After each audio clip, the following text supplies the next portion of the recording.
Mikhail crouched down, pressing his palms to the dried leaves mapping the forest floor. A small flame caught on a lone leaf, and that was all it took. The forest erupted in fire. The trees began to screech, or maybe there were creatures housed within them, as flames replaced the colorful leaves. The bright orange and yellow glow illuminated the intense snarl Mikhail held. I stumbled away. Bile curdled in my throat, yet not a lick of his flames brushed my skin. The Siskel fled. Though Mikhail wasn't finished, he'd lost control. Fire shredded through life itself. Trees snapped and popped like the whining of joints just before bones were crushed. The blue sky turned black with smoke. I couldn't breathe. No more trees could be seen past the roaring fire, shredding all that could have been. I lost Mikhail to his flames just as easily as I would lose him to the Kajirians. Mikhail!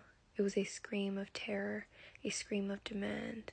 But at its core, it was a scream ignored. Enveloped in his own flames from floor to hip, he plundered what was. In the end, only a small patch of vegetation had been left untouched by his flames, the space around me. The landscape and all that lived within it was dead. When the smoke cooled, Mikhail gently knelt before me. His breath was heavy and his body notably thinner. I focused on the pale freckles that lined his warm skin, like splatters of paint fading from a forgotten masterpiece. He lifted a hand and cupped my cheek, yet his hand was not hot, only gentle. "You were never this quiet." His voice was hoarse and ashy. Blue shadows pooled below his auburn lashes, making his hollow cheeks look gaunt and underfed. "Didn't you hear me yelling?"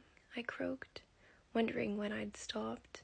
"The Siskel, it almost killed you," he murmured, his breathing ragged.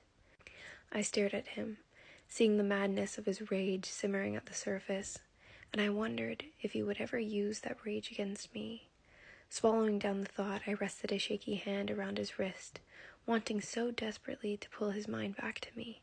Only then would he be the boy I recognized, and not the plague with which I would dread.